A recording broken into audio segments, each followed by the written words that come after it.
so blonde. Oh, I didn't realize you'd started recording. Bonjour. Buongiorno. Bonjour. Bonjo. Banjo. What's it called? Banjo. Bon Jovi? Oh, this isn't going to be a good podcast. Yeah, it is. It is. We left it to the last possible minute to do it. I don't know why. We've been busy, that's why. We had opportunities during the week and we didn't do it. We were like, we have other times that'll be better. Don't procrastinate, guys. Don't do it. Procrastination is so bad. Like, I'm starting school in January, and I'm just so terrified. I'm only doing one course, and I'm terrified that I'm just going to procrastinate the entire time. I mean, I do that with school, too. Oh, yeah, school. Well, pardon me, there's a lot of stuff going on right now. Yeah. It's kind of a weird time. The year went by so fast, and then now December is just like trudging along so slowly. I don't know, maybe it feels slower to me because I have to frickin' do Vlogmas every day. It's kind of killing me. Like, I enjoy it. It's fun. But... And it was your idea. Yeah, exactly. Yeah. Like, I chose to do it, but man, it's just like... It's so much work. It's such a challenge. I'm really looking forward to, like, having a little break over the holidays. Like, we're going to be going back to my hometown for like 4 or 5 days. And I'm looking forward to that because I'm planning on not doing very much. Yeah. Planning on eating crap, watching movies, going for walks. That's about it. Yeah. I hope it snows. I don't think it will. It doesn't seem like it's going to this year. It snowed for like 10 minutes. Yeah. Like last week or something. I was at work and I didn't see it there, so that sucked. I missed it. And I've been having dreams about it snowing. Like, where we're going, in my hometown, there would always be one weekend, either before or after Christmas, it would never happen on Christmas, where it just snows like a crap ton. Like a lot. Like so much where rarely people will even be driving. And like I'd be outside at night because it's nice to be like with the snow and it's so quiet. Yeah. And then I'd see some dude drive down the street in like a 4-wheel drive truck pulling his friend on like a snowboard or something like that. Yeah, these guys that I went to high school with were on the news because they did the same thing. Like, was it like 2 years ago when it snowed so much here? And they had this big truck and they pulled one of the guys on skis just down like some, I think it was East Van roads. Yeah. They made it on the news. That's the type of boys will be boys, you know? That's okay. Yeah, that's the good, well, I don't know if it's even a masculinity thing, but like saying boys will be boys and using it as an excuse for like shitty behavior, that ain't cute. But that's the cute shit. Doing weird, goofy stuff. I think any phrase that's like, you know, boys will be boys, or like, oh, you know, it's just how they are, for anything that's kind of like questionable behavior, I think it's a cop out for analyzing why people do things. Like actually like sitting down and going, wait, is this okay? Or, you know... That's probably why a lot of parents say that about their kids, because then they would have to accept that it's their fault for raising their child like that. Yeah. I mean, maybe. I'm not a parent, I don't know. But I can imagine it would be hard to, like, you birth this child and raise it to the best of your ability, and then it turns out shitty. Like, that would suck. Yeah. Yeah, that would suck. Or, like, you birth a child and raise it to the best of your ability, and they end up making this year's YouTube Rewind. Like... Nice segue. So, yeah, we wanted to talk about Rewind this year.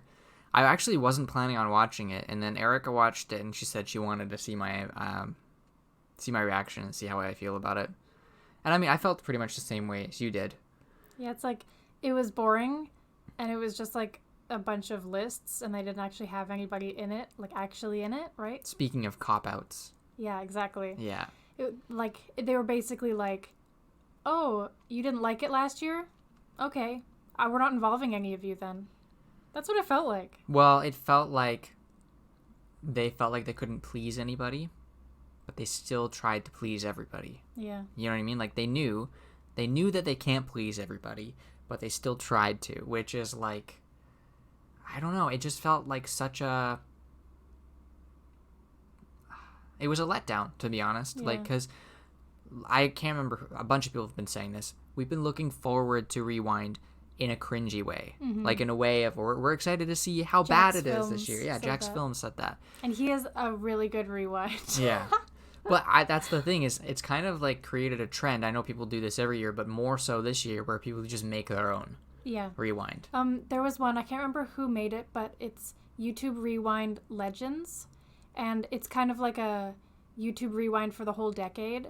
And it's really good. Like, honestly, it was like better than any actual YouTube Rewind could have been. So you guys should check that out if you haven't seen it.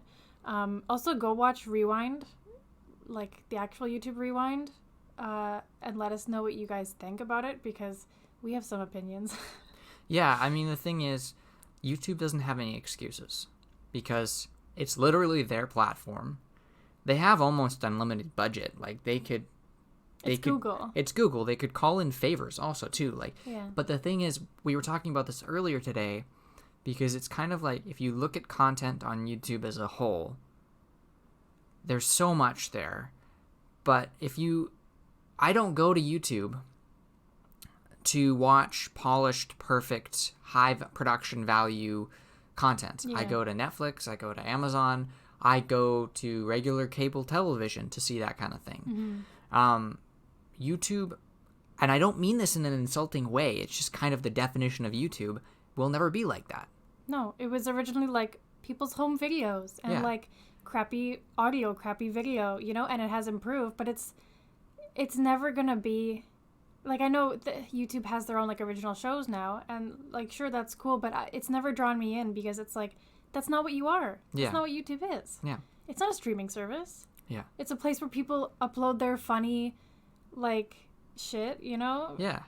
And, like, people can watch it if they want to. And, like, it was like if Reddit was videos.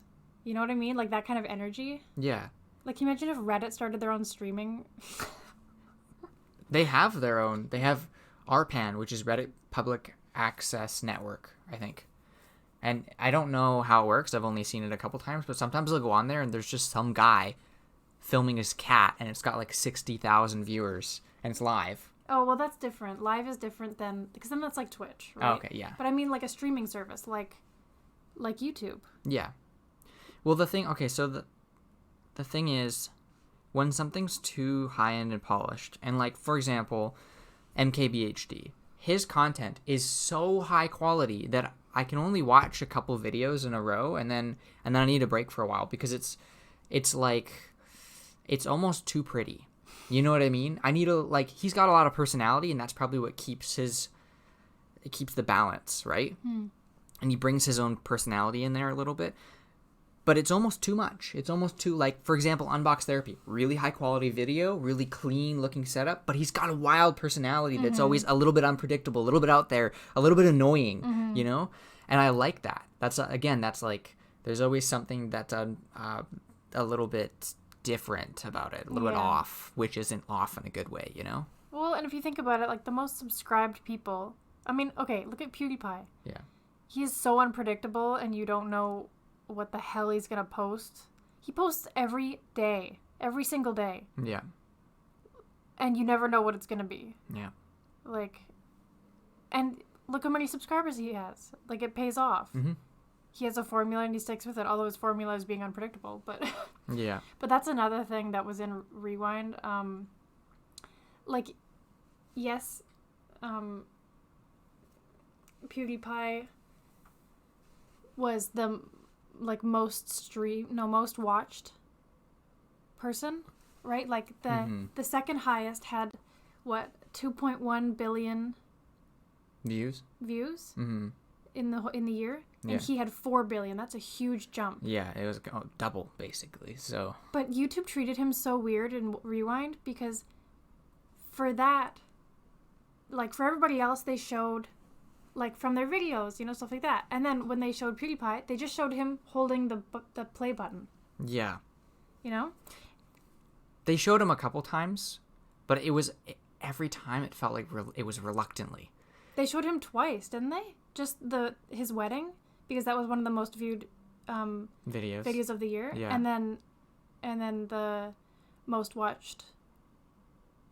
Right? Yeah. Just those 2 times. And then the one thing that really pissed me off, that was the video games. Oh, because yeah. they were talking about the different categories of videos, which was really weird because it's like they chose some, and like I saw on Reddit, or I can't remember if it was Reddit or Instagram, it's like, what about tech videos? Tech videos are huge, and they didn't have that category on there at all.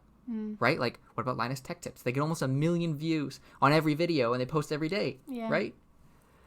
Yeah, they chose video games.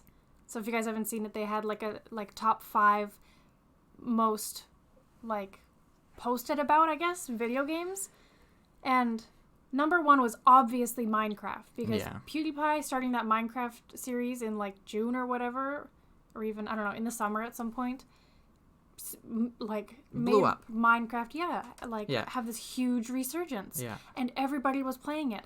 And when they showed the different games, so like 5 was like Roblox or something. Yeah. And they showed people playing it for every single game, GTA, whatever. In like a Twitch streamer format. They'd have the person sitting there and then the game in the background.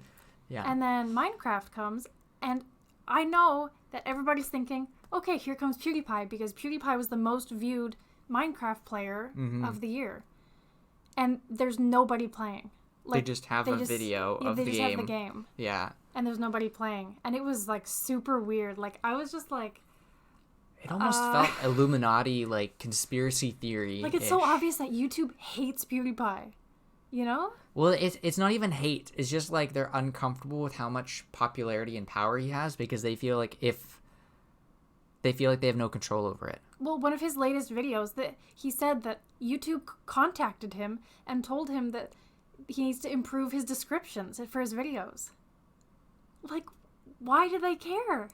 Why does that matter? That's the one thing about YouTube that has people coming back to YouTube, that they're trying to kill, is that freedom of creativity, right? They want people to conform to this like basically like an outline of...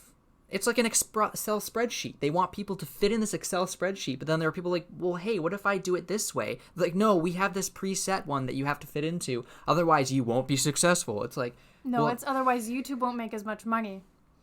But that's what they're telling you is what I'm saying. Like, they're saying, you know... Well, I mean, and that happened once. You know what I mean? It's like, that was like 2 or 3 years ago now. And people are like, YouTube or corporations or whatever, so scared because they thought that they were invincible, right? They thought... oh, well, we control all of this streams of revenue, and then, you know, we choose how much goes out, basically. And it ended up being fake. Yeah. The screenshot with the McDonald's ad on the racist video was fake. It was proven to be fake. And that this guy who worked for Wall Street Journal made this article, made it up. Well, what's really funny is, so that highly impacted YouTube, highly impacted probably millions of people who use and create content for YouTube. Yeah. But really, like, I wonder what kind of effect it had on publications like Wall Street Journal, because they also make money off of ad revenue as well, right? Because, like, on their websites, they get high amounts of traffic and they show ads. Pretty sure. Yeah, but those type of things aren't related to YouTube. No, I know. But what if that happened to them, right? It's kind of hypocritical. Well, yeah, they post about racist stuff. Like, I mean, they report on stuff like that, and they have ads on their pages, right? Yeah. But what I mean is, here's this guy who's somehow decided to influence a large corporation like YouTube, right? And then what if it happened to them? That's all I'm saying. Is it could happen to them. No, I'm not saying you don't understand. I don't know where I was going with this. Sorry. That's okay. No, I was just saying that, like, it's the same... Sorry. It's the same thing, right? Like they're posting about stuff like that, too. Yeah. Like, I mean, it ended up being fake. That there was an ad on that racist video. Mm-hmm. But, like, publications, like, media sources post, words... Not review stuff, you know what I mean? Like moderate or I know what you mean. Like report on content like that, and they have those ads on their websites. So how's that any different? Yeah, exactly. Because, like, for example, somebody could make a video about racism, right, and have examples of racism. But if it goes on YouTube because it contains racist content, right, you're probably going to get demonetized. Mm-hmm. Like, it's really weird. It is. YouTube's kind of going down a dark place. Well, it's just there's too much control from a large corporation. Like, I know this sounds kind of like stick it to the man, but it feels a little bit too big brothery because they have too much power. You know what I mean? Like, yeah. Like YouTube got in trouble for collecting data on people under 13 years old. Well, the same thing is happening right now or about to happen to TikTok because they do the exact same thing. They have tons of users that are under 13. Yeah. Right? And I mean, I wouldn't be surprised if it has happened. I don't know if it's happened or will happen to like things like Fortnite and stuff like that, right? There are so many people using these platforms. It's almost impossible to fairly hold that much power. But I don't even think that it's necessarily YouTube holding all that power that's kind of messing things up. It's YouTube is trying to please too many big guns. You know what I mean? Like Warner Group or whatever. Oh, yeah, like the music companies. Yeah, Warner Music. Come on. It says in YouTube's rules that under like a song clip under 10 seconds is fair use. So you're supposed to be able to have music playing for under 10 seconds and you're fine. You don't have to have any copyright anything. Yeah. And yet Simply Nailogical badly sang a song with different lyrics, not even the same lyrics. She made up different lyrics. So that's like technically a parody for like 5 seconds. And they copy striked her video. Yeah. I got on a video a long time ago, a vlog I made, somebody claiming that I used their music. But the thing is, I used music that you made in GarageBand. It's all fair use. Apple product music, basically. It's a song that I made. Yeah. How can you copy strike a song that you didn't even make? Yeah. See, that's the thing. They go after small content creators, get all their money, because it's so hard to fight it, right? Like, well, the thing is, I said, no, I made this, or my girlfriend made this in GarageBand, and they actually dropped it. Yeah. Which I was, like, shocked. I didn't expect that to happen. But a lot of the time for small content creators, if you do that, and they say, no, we're still going to pursue it, and you try to contact YouTube for a manual review, they just don't fucking respond. That happened to Mikey. It took, like, 3 months for YouTube to manually review Glam and Gore, one of her videos where she's humming Careless Whisper for 9 seconds, which is under 10, and YouTube said, nope, sorry. It's, they said, oh, it does contain this song, so nobody's going to get money from it. Except YouTube. YouTube's going to get that money. Because it still plays ads on it. Yeah. Well, the thing is, this turned into, like, we were like, oh, let's talk about Rewind, and now it's just like, why YouTube sucks. Well, I just only use music from the YouTube's music creation library. I use it from Audio Library, and I never credit them. Oh, really? Yeah. I don't think they can do anything if you don't credit them. You're supposed to credit because it's not them. They're what they're doing is they're curating music from individuals who have said, well, hey, like, I'll basically donate this, but I just want the recognition. Well, I think they're like, make sure you put the artist's name and that you got it from Audio Library. So they want the shout out. It's not even. Yeah, well, I mean, they're trying to have like a symbiotic relationship. They're trying to help small creators, but they're also trying to grow their own thing because I don't know if they make money off of it. They probably do. Oh, yeah, I'm sure they do. Yeah. I'm not, I don't make money from my videos, so it's not like I'm making money off of these people and not crediting them. Yeah. Well, so a weird perspective, especially if you apply it to Rewind and like previous Rewinds, is like, so for me and you too, people who work in the film and television industry, who have, it's kind of like official, right? Like the film and television industry is a little bit like in a different realm than YouTube. Even if you're really high up in YouTube, yeah, maybe if you become really successful, you can get an agent and get into like I was watching that show last night and they were like, Liza Koshy, YouTuber, actress. And I'm like, oh, actress? What? Like she has her own show. She has her own show, yeah. But it's a YouTube show, right? So. Yeah, but the thing is, now she's on this Netflix thing, right? Yeah. But the thing is, like the film and television industry is seen as a completely different industry than the like YouTube like home creator kind of industry. Yeah. And the thing is, it's kind of interesting because once you get to a certain level in YouTube, and like I'm nowhere near that, but people try and expect to be treated like film and television celebrities, yeah. right? Where it's like film and television celebrities, they have teams of people working for them that they've been paying for years. Like you have agents, you have publicists, you have all this stuff, which you eventually get through YouTube if you have the money to pay for it. But it just feels like, I don't know, it feels way less official to me. Yeah, sometimes when I'm doing YouTube, I freak out a little bit. I have this fear of fame. I don't know why. I really like my privacy, and I get so scared that I'm just going to get famous overnight, and then, like, I'm not going to be able to go anywhere, you know? But then I remember that if I get famous from YouTube, you can still go out. Like, it's not like if you get famous from a movie, there's going to be, like, paparazzi, and, like, everyone's going to fucking know who you are. Sorry, I've been swearing in this podcast. I don't mean to. It's just coming out. It's because you swear in your YouTube videos. She swears in her YouTube videos. I don't swear in mine. So we have to try and find a balance here on the podcast. What was I saying? But YouTube, you can go out and people don't know who you are.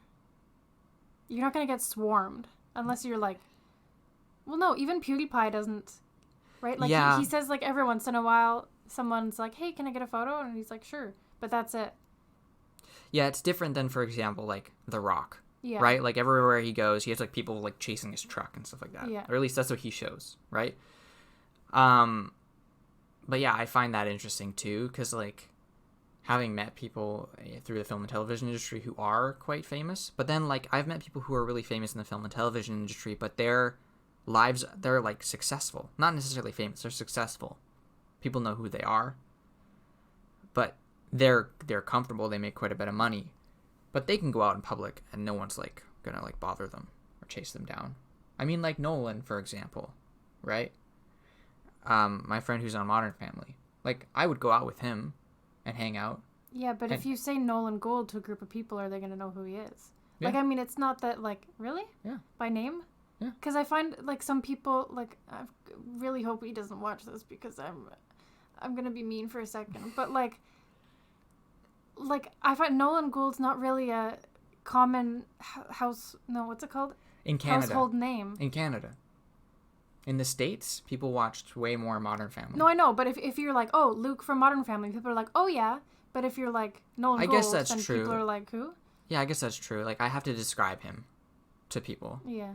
But the thing is, like, Modern Family is a really successful show. Like, my point is, Modern Family is a really successful show. It takes a lot of work. Like, he's been on it for 11 years or 10 years or whatever, yeah. Right? He's reached the success. Mm-hmm. And he is kind of famous. Like, he's got 1 million followers on Instagram. I mean, at least 1 million people know who he is, right? But he lives a pretty, in my opinion, like, simple, comfortable, private life. Mm. So... But also it's not like he tries to, like, you know what I mean? Yeah. Like, if he was, so if we're comparing him to a YouTube channel, yeah. Right? With like let's say your YouTube doesn't equate Instagram, right? So let's say he had more subscribers. He would have more subscribers than Instagram followers, right? Because that's usually the case. Yeah. So let's say he had 5 million subscribers, right? That's where, like, Jenna Marbles was, like, 4 or 5 years ago, and she was still, like, famous, and she can still go out. Yeah. Right. So I mean, I find that really interesting. Well, she can still go out now. Yeah. She doesn't, but she could. Yeah. Yeah. But anyways, let's go back to Rewind. Yeah. Sorry. Tangent. No, that's okay. the thing about Rewind that kind of bothered me is that every single year it's crazy, you know? And sometimes it's crazy in a good way, sometimes it's crazy in a bad way. Last year it was crazy in a bad way, like it was cringy and it was all over the place and it was just like absolutely horrible. But like in previous years, like it was good and it like really summed up the year, you know? And this year they just made it so damn boring. There was none of that YouTube craziness, because that's the thing. Everyone on YouTube is crazy. You have to be crazy to be on YouTube. Yeah. Like, to want that and to like be able to do that, you gotta be a little crazy. Yeah. And they totally left that out of this year. This year it was just lists. It doesn't feel like a real Rewind. Like, I mean, we've already established that. Mm-hmm. But I'm declaring now that YouTube, not that YouTube's going to, like, watch or listen to this at all, but I'm just going to say, like, that wasn't a real Rewind. Like, try again. Pretty much. Yeah. Right? Like, it's too late. But 2019 was the year where they could have had the biggest Rewind ever because it's the end of a decade. Yeah. And that's what they should have focused on, the end of the decade. YouTube in a decade. They could have made it fucking 10 minutes, They could have made it 10 minutes long. I would have watched it. A lot of people would have watched it, you know? Like, they could have made it 15 minutes long. The thing is, the decade that YouTube started is just about to end. They started in 2005. Right. I'm lost. Never mind. Sorry. Anyways, that didn't make any sense. But the decade where they gained this huge popularity and fame. Yeah, like, where it developed into something. Think of how many like original creators there were in 2005. There was nobody. There was like Shane Dawson. You know what I mean? There was like 3 people. Yeah. And then by like 2009, it was like, that's when YouTube blew up. And I know that's not really the start of the decade, but like that was 10 years ago because it's still 2019. So. Yeah. Yeah, it's... Sorry, I'm getting tired. It's okay. It's... Like, I could go on about the enigma of YouTube for so long. I mean, the thing is, like, especially if you compare it, like, talk about Rewind, you just keep that in mind, right? Like, last year, they started with Will Smith, right? Yeah. Like, why didn't they try to top that this year? They should have had, like, there was just so many things that they should have done. Well, I wasn't trying to say that Will Smith was good last year. I think it was a big mistake. They should have had him again do the same thing. Yeah. They should have made fun of it. Yes. Like, God, they should hire me to... They should have had him in exactly the same spot, wearing the exact same clothes, and then his phone goes off and he he goes, no, it's Rewind time again. You should have been like, no, this doesn't feel right. Can we do this again? Yeah. And then, like, do an actually good Rewind. Yeah, there we go. That's, like, crazy and, like, stupid and, a little bit cringy. Yeah. Because that's YouTube. Yeah. Because the thing is, it's this stupid end of the year. It's like a end of the year showcase, right? Where all the students get to make up the dance numbers and songs and stuff. And that's literally what it is, right? But the problem is egos. Yeah. YouTube wants to be taken seriously. And some of the people in the videos really want to be taken seriously. But let it go. It's like, it's YouTube. Yeah. It's just, like, it's not that serious. I'm an actor that hasn't worked in over 3 years. And I'm making YouTube videos because it's fun, right? Not because I'm like, oh, God, this is going to save my career. No, I actually hate it when actors start going on YouTube. Like, the whole Will Smith thing makes me cringe. I've watched a few of his videos. It's like, dude, I don't care. Like, make some content, right? Like, that's why I hate vlogging, right? Because my life, I don't feel like is interesting enough to vlog, like, every day. I don't have interesting things to say all the time. So that's why I'm making, like, cooking videos and playing video games and that kind of thing, because I don't expect this to be anywhere near the level of something to be taken seriously by, like, a director or producer, right? Yeah. I don't even like saying to my other actor friends that I make YouTube videos because it's on a completely different level for me. Sorry, that was a weird rant. But it is hard to know that when you aren't in the industry, because the thing is, you might look from the outside and be like, oh, actors and YouTubers, you know, I love a whole bunch of them who are like a mix, right? Some of my favorite YouTubers do skits, and some of my favorite actors have YouTube channels, right? Like Madeleine Petsch from Riverdale, she has a YouTube channel. Like, it's starting to merge. I'm like Noah Schnaps from Stranger Things. He has a YouTube channel now. It's all merging, and from the outside, it looks like... It's like this symbiotic, cohesive thing that's gonna, like, merge and become one really industry. Not. No, because... They are so far apart. Like, a lot of the time, like... There was one point, maybe 4 years ago, when casting directors were like, oh, it's a plus if you have a lot of subscribers on YouTube or a lot of followers on Instagram or a lot of followers on Twitter. Like, we went through this weird time point where when casting directors were casting movies, it was like producers were requesting only actors who had a strong social media following or YouTube following, and they didn't care if the actor was a good actor or not. They were looking for, like... clout. Well, what was back then, like the Jake Pauls and the Logan Pauls, right? But the thing is, those kinds of people have become so big, and it's been proven that...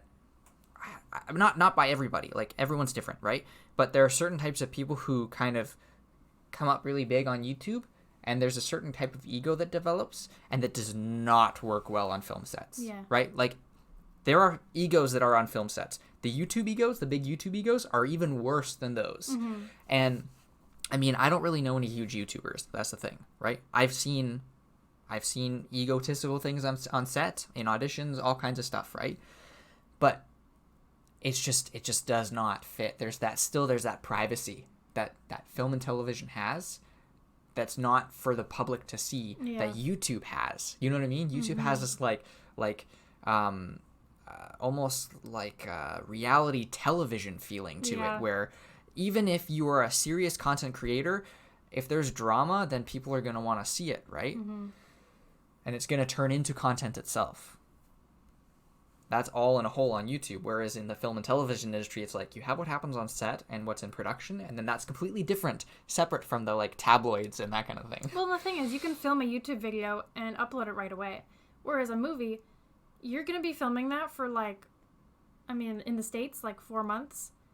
And then you're going to be in post-production for, like, a year or longer. And then it's, like, you have to get the dailies and then send them to the producers. And the producers have to, like, review them and like, sign off on them. Means. So the dailies are... It doesn't matter, right? But, like, what I mean is there's all these levels of things that have to filter through for it to be official, right? And what I just mean is with YouTube, you can just upload it right away, whereas a film, it can't just come out when you're done filming it. Right? Like, it comes out maybe like 1 or 2 years after they're done filming. It's like a whole different ballpark. Like, I don't know, whatever. No, I mean, we've really established the differences between the film and television industry and YouTube. But, yeah. Wow. I mean, it's interesting how doing less for Rewind this year can make so many people upset. Yeah. Right? They wanted to play it safe, but the thing is... You're shaking the computer, or the table. They wanted to play it safe this year, but, like, it didn't work out. YouTube, you done goofed. Yeah. All right, well, I've said all I want to say. Yeah. Do we have a charity this week? No, we don't. I forgot. Sorry. No charity this week. Go check out some of our other podcasts to see charity that you can support, non-profit organization. Yeah. And as usual, thank you guys so much for watching and listening. Yeah, and check out viableheart.com. Beaches. If you want some cool shirts for Christmas. Yeah. Check it out. viableheart.com. And there might be some other stuff coming soon, too. Yeah, you never hopefully. know. All right. Thanks, guys. Bye.